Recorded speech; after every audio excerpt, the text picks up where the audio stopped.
Bonjour à tous et bienvenue à On se fait une toile, votre émission du cinéma de Pertuis sur pertuis.com, mais également la seule émission qui vous souhaite une bonne année. Bon d'accord, peut-être pas la seule émission, mais on vous souhaite quand même la bonne année. C'est le principal, non ?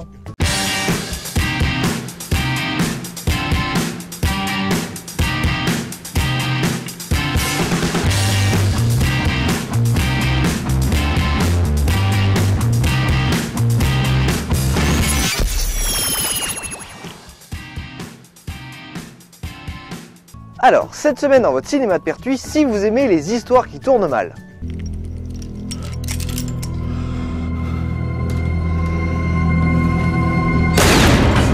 Si vous aimez les héros de guerre. Cet homme doit apprendre le respect. Chaque prisonnier va lui donner une leçon. Plus fort! Plus fort! Et si vous re-aimez les histoires qui tournent mal. Valentin, il est comme les autres, hein. Les gens sont jamais ce qu'ils paraissaient.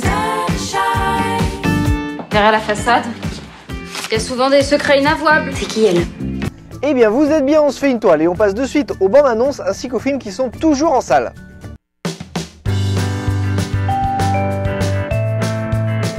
Alors, cette semaine en salle, nous avons Cold in July, que vous pouvez retrouver en VO et VF.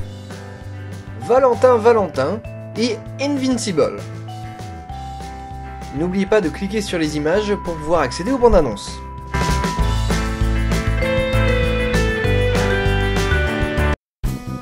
Mais n'oublions pas les films qui sont toujours en salle cette semaine, avec une heure de tranquillité. Nature, Exodus, Les Héritiers, Les Pingouins, La Famille Bélier, Timbuktu, Le Hobbit numéro 3, Paddington et Astérix et le Domaine des Dieux.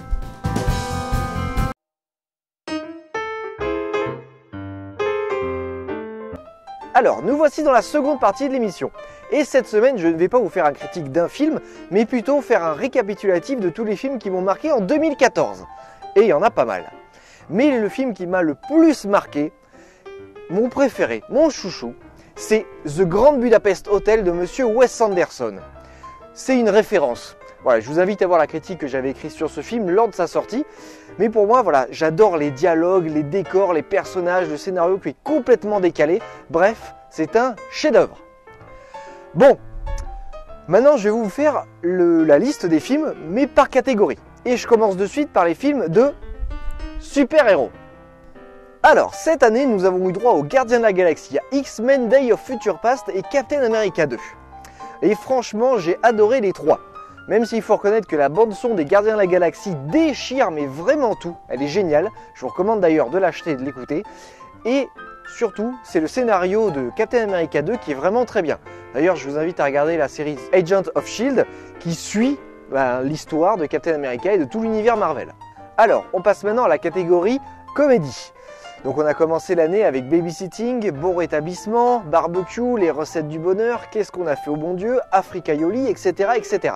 Donc on a eu Babysitting qui était une bonne bouffée d'air frais parce qu'il y avait un mélange de plein de références, un humour qui était assez maîtrisé. Il y a eu Barbecue qui était une réussite parce qu'il y avait une complicité des acteurs qui était assez impressionnante et un Lambert Wilson qui était fabuleux. Et ensuite je finis par Qu'est-ce qu'on a fait au bon Dieu qui est une réussite critique et une bonne surprise, surtout au niveau du jeu d'acteur de Christian Clavier. Alors j'enchaîne avec la catégorie science-fiction. Pour moi il y a eu Interstellar et Edge of Tomorrow. D'ailleurs, le film de Christopher Nolan a divisé les critiques. Et même s'il est parfois un peu longué, ça reste tout de même un très bon long métrage, bien ficelé. Un peu comme le film de Tom Cruise, qui m'a surpris par son approche très proche du film Un jour sans fin. Mais bon, c'était bien réalisé et original. Alors ensuite, les dessins animés. On a eu 3 films, Dragon 2, Lego Movie et Astérix et le Domaine des Dieux. Alors bien que les 2 précédents m'ont plu par leur animation, et tant pis si ça fait un petit peu chauvin, mais alors c'est Astérix qui est au sommet du podium. Merci, monsieur Astier. Voilà, c'est tout ce que j'ai à dire. Vous pouvez revoir d'ailleurs la critique du film que j'ai faite il n'y a pas très longtemps. Ah oui, par contre, Lego Movie, la chanson, elle reste vraiment dans la tête. Catégorie comédie dramatique. Dallas Buyer Club, Le rôle de ma vie, American Bluff, Hashtag Chef et Monuments Men. Alors, Là, je parle d'histoires qui m'ont vraiment donné des frissons. Il y a eu un tel réalisme dans ces scénarios, un jeu d'acteur impressionnant, que même si cette année, j'avais pas forcément envie de voir des films tristes ou maussades, eh ben ceux-là m'ont pris aux tripes. Alors maintenant, catégorie policier. C'est un petit peu la catégorie préférée des Français. Gone Girl, Old Boy et John Wick. Alors, même si Old Boy date du tout début de l'année 2014, je dois dire que ce remake m'a vraiment emballé. Alors je dirais même que j'ai préféré le remake à l'œuvre originelle, mais après c'est que mon opinion. Pour les autres, eh bien, il y a John Wick qui était vraiment sympa, et surtout par son univers, et Gone Girl, j'y reviendrai sûrement dans un épisode hors série, un peu plus tard dans l'année. Alors, j'enchaîne avec la catégorie fantastique. Horns, Le Hobbit 3 et Maléfique. Alors, si vous n'avez pas vu le premier épisode hors série de On se fait une toile, pour moi, Horns reste mon coup de cœur, enfin mon deuxième coup de cœur de l'année, pour sa dimension très particulière.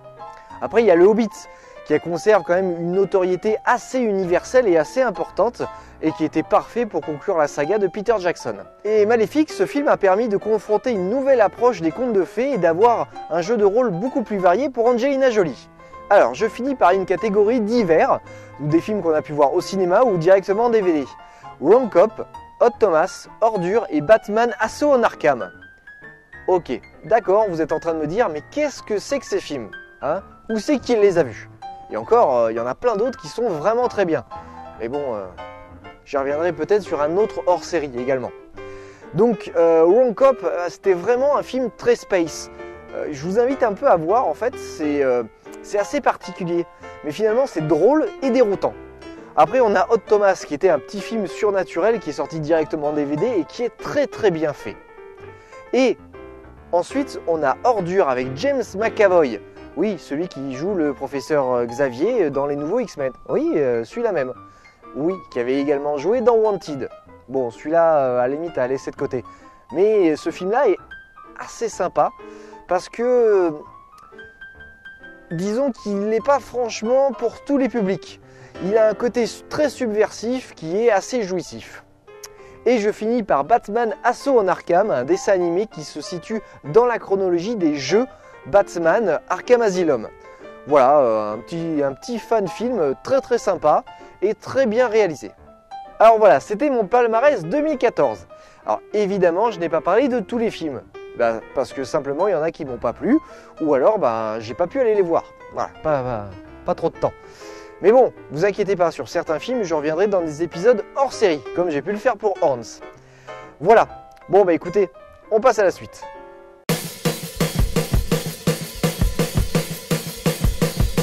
Alors, nous voici à la fin de l'émission et j'espère que l'ensemble de la programmation vous plaît.